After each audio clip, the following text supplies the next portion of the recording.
Sneaking in the time to run. Man, everybody's just so busy. I'm super busy. And I'm on day 46, maybe 47 right now, probably 46 days in a row of running. And today was the most challenging. It was the hardest for me to sneak in today. Usually I try to get out for 3 to 6 miles. On the weekends I get out for a little more, up to 10 to 16. I've been averaging about 35, 36 miles a week right now is what my average has been. So, a friend goes, man, I wish I had more time to run, Marcus. I wish I had all the time like you. And the fact of the matter is, I don't have much time to run. I can barely get out. Today was an extremely, extremely challenging day. I was in my office all day working. I'm behind on some projects. My wife texts me and goes about our daughter. Courtney has to get to the orthodontist.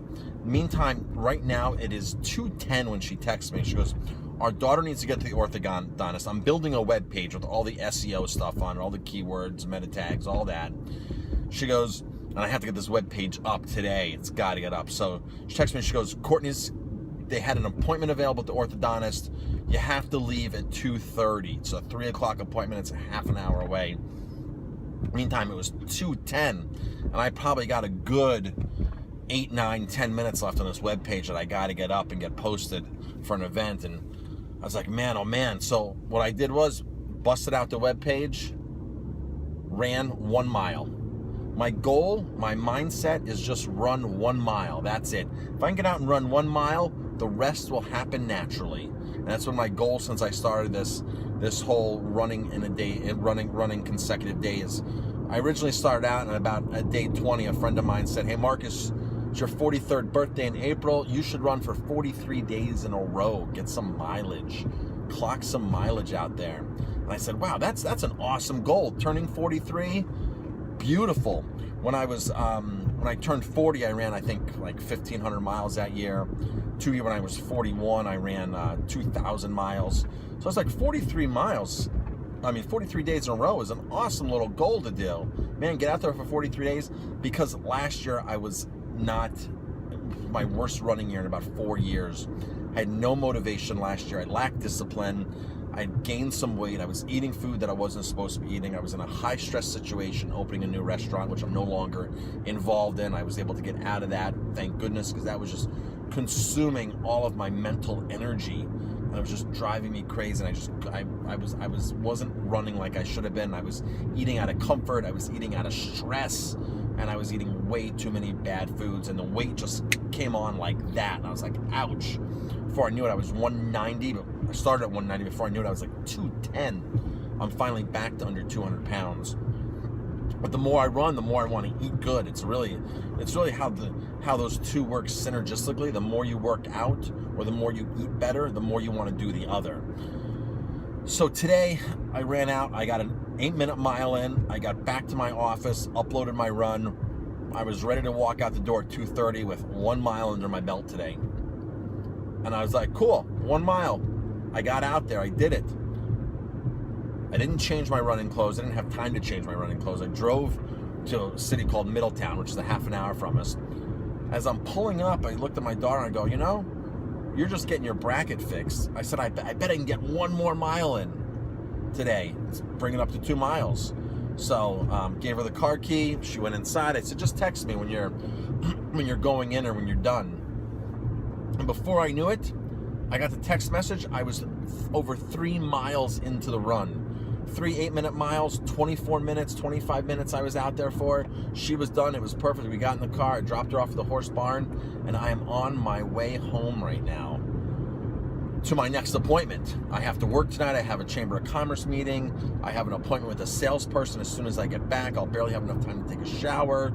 So it's just one of those things where I don't really have the time. The average person today would have said, there's no way I can run today. There's no way I'm doing it. I'll take a day off and this and that. And I'm thinking to myself, what's the temperature going to be tonight? Because if I don't get to run now, I'll at least get to run at 10 o'clock tonight. And again, 1 mile. I think a lot of people's, when they set these goals of running, like I set a goal of running 2,000 miles last year, and I knew I had to run, 5 miles a day, whatever it was. I knew I had to run that many miles a day per day. And at some points, I was exhausted from that. I was like, just thinking, like, I missed a day, and now I got to make up that day plus the mileage. Now I got to run 10 miles. It was kind of screwed with me. It really screwed me because the goal wasn't that the goal was too big. It was that when I skipped a day, it wasn't the right way I framed the goal. The goal this year, I might run 2,000 miles. In fact, I'm on my way well to 2,000 miles. But my goal wasn't to run 2,000 miles. It was to run at least 1 mile a day. See the major difference in that language than running 2,000 miles and setting a goal at some huge number? Now my goal is run 1 mile a day, but that never happens at 1 mile because 1 mile is always 2, 2 is always 3, 3 is always 6. So it just seems like it builds upon each other. So now I say to myself, I can do 1 mile. And of course, today was that day where I barely had time to fit 1 mile in, and I rocked out almost 4.5 miles with just having room for 1 mile. So my friend is texting me, hey, I don't know how you do it. I don't know how you have the time. I don't have the time that you have. Being a restaurant owner and being a workaholic, I got to tell you, and having 2 kids and trying to spend time with my wife, and I do make my wife a priority a lot of times. I try to, go home with her at night. I don't try to stay in my office and work late, even though I love to work late in my office and get things done. I can easily sit at the computer and all of a sudden start recording content or building web pages or do marketing promotions, sit there and run numbers, analytics, crunch numbers. I can easily sit there till 3 a.m. But lately I've been feeling bad because I don't like to do that. I don't like to leave my wife in bed by herself. She doesn't sleep as well. And, what's there in life if you can't even enjoy your own bed? So even though I didn't do that often, she knows that I like to work at night. She knows that I get the most done, and she knows I'm very productive. So it's all a balancing act. What I'm trying to say is everything is a balancing act. And unless you consciously make a commitment, because 2015, I did not make a commitment. Did not make a commitment to doing running, to taking care of myself, to eating right. That was no commitment, no discipline, and I have myself to blame. I can blame all the stress I want. I can blame all the other restaurant I want, this and that. The bottom line was I didn't make a commitment, and I didn't do it.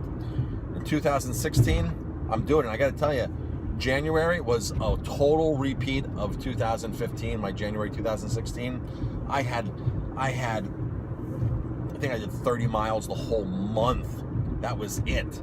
I'm doing 35, 36 miles a week right now. That was it. So just like that, it changed just like that. I said, you know what? I'm going to start running again. I surrounded myself with people that are runners. I got the energy from them. And I was like, man, if they can do it, I can do it. Then I went on Facebook and I saw days where people are out there, icicles coming off their face. It was -1 degree. One friend went out one day when it was -10 degree, and I saw him bundled up. And I said, if Ken can do that, if so-and-so can do that, why can't I? Why can't I go out there and do what they're doing? There's no excuse. And the people that aren't runners were the ones making excuses for me. Like, oh, it's too cold for you out there. You're going to get injured. You're going to get hurt. It's too cold on your lungs. You're going to get frostbite, this, that. Those were the people that were making excuses for me. I didn't have to make excuses because, believe me, when you're a runner, a lot of people think of you as a nut, as some lunatic, as some crazy person.